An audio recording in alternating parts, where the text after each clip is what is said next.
We have been conditioned to see the past in grayscale, to believe that the early pioneers of cinema lived and worked in a world devoid of color.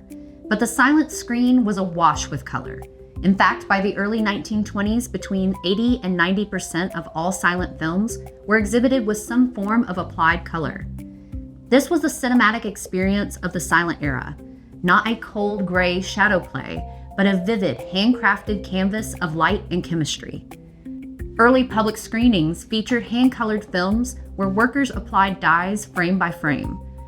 George Méliès elevated this artisanal approach in films like A Trip to the Moon, employing dozens of female colorists in a workshop to paint thousands of frames.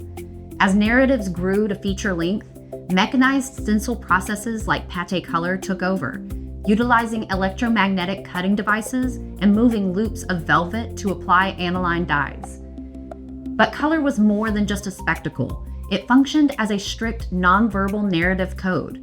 Because early orthochromatic film stock was insensitive to certain light and made shooting outdoors at night impossible, filmmakers shot day for night and relied on chemical coloring to communicate spatial, temporal, and psychological shifts.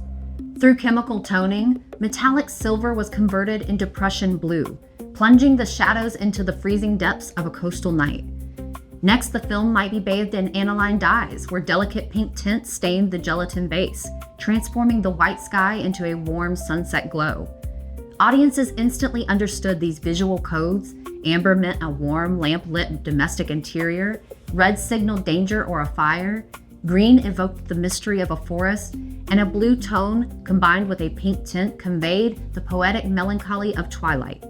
This vibrant color landscape faced an abrupt crisis at the end of the 1920s, with the introduction of synchronized sound on film. Traditional post-production dyes absorbed light from the new optical soundtracks, which severely compromised audio playback.